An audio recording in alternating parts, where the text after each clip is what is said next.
In Malaysia, a land of rich culture and diversity, we are only beginning to understand the stories that have shaped this land, this people.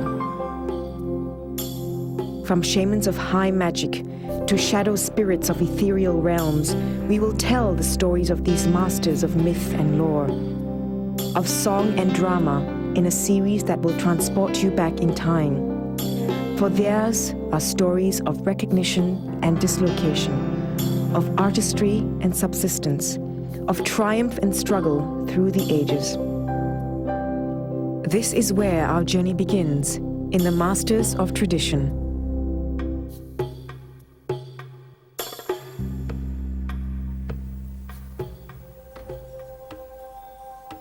We begin in Kelantan, on the east coast of Peninsular Malaysia, with Pak Yusof, a Teri or shaman of the ancient art of Main Pateri.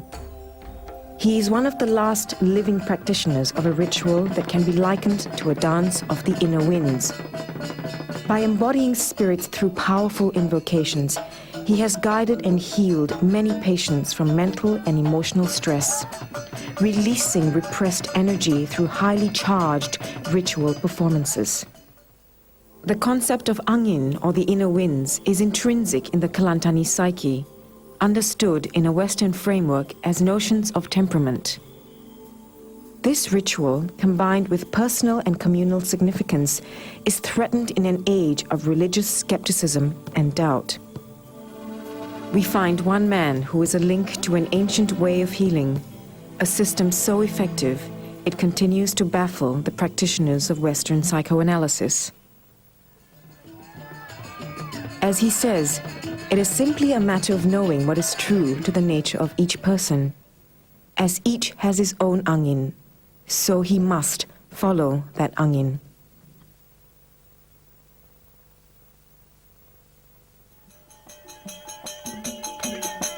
From the first time he saw a wayang kulit performance at the age of 9, Pak Dolah Baju Merah knew that he wanted to be a puppeteer. This early passion drove him to learn the craft. Beginning by making puppets out of dried leaves, he ascended quickly and was celebrated as a child genius. In a feast for the shadow spirits, we see Pak Dolah offering thanks to the spirits and teachers that have given him his powers and have guided his career as a dalang wayang kulit, a puppet master. He is revered by the people of Kelantan as a master storyteller whose ability transcends classic legends and brings modern myths to life. But due to a state regulation that makes it almost impossible for him to perform, many of his puppets will remain asleep in their wooden chest, and his elaborate tales never to rise and figure in the memory of generations to come.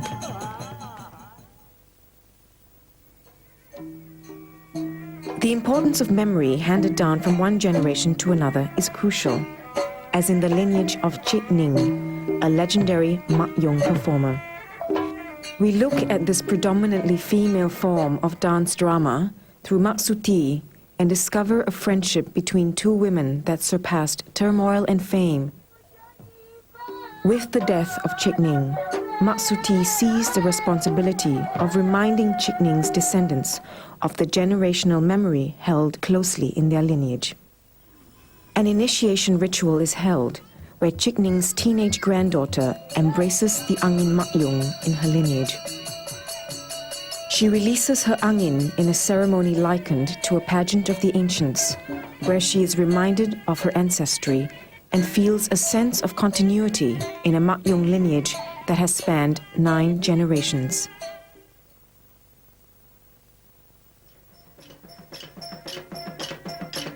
Chum was groomed as a young boy to grace the stage as a Manora performer, slowly mastering a skill handed down by his father.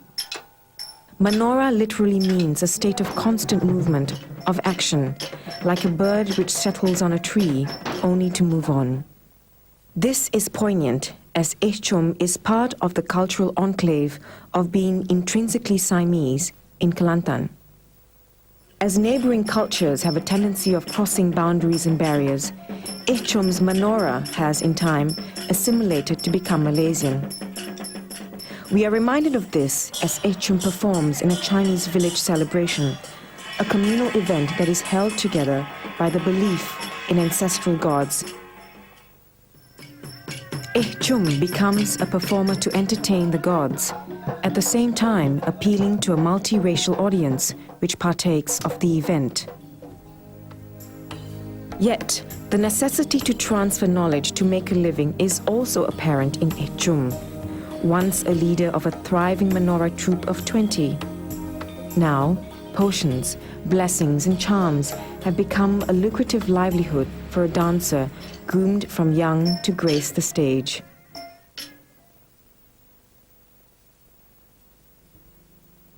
As we move away from Kelantan towards the bright lights of the capital city, Kuala Lumpur, we remind ourselves of a time when places such as New World Park and Bukit Bintang Park were sites of urban popular entertainment. Nights of cabaret and joget dancing, at the center of which was Bangsawan, modern Malay opera. On a stage where heroes and heroines were stars, Rahman B was born. And he grew up following his father's troupe, Bangsawan Bintang Timur, the Star of the East. Shakespearean plots, Arabian myths, and tales from the Malay annals were performed on the same stage by actors who improvised and mesmerized through drama, dance, and music. Rahman B is a keeper of his past. His collection of artifacts, costumes, weaponry, craft, and stories are what he brings to his students, together with memories from a vibrant, glamorous phase of our history.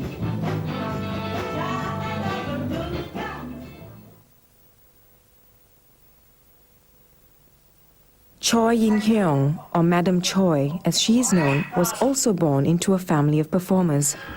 Her art is that of the celebrated form of Chinese Cantonese opera. Spectacles of costumes and characters from classical tales are visual delights she has learned to present. Aware of shifting times, she knows the value of making her art more appealing to maintain her audiences. At the height of festivals in the Chinese lunar calendar, she tours with her troupe, invitations to perform abound, and she plays the role of a prima donna and manager with full charisma. Yet, with ease and warmth, she opens her stage to us, her audience, a wealth of stories performed.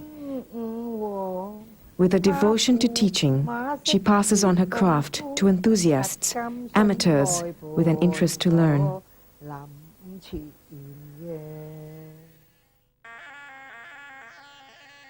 In stretching out to understand other cultures, we are enriched. Legends whose repertoire of stories have entertained thousands. Legends whose own lives and personal histories now take center stage. Through empathy, we feel. Through appreciation, we learn.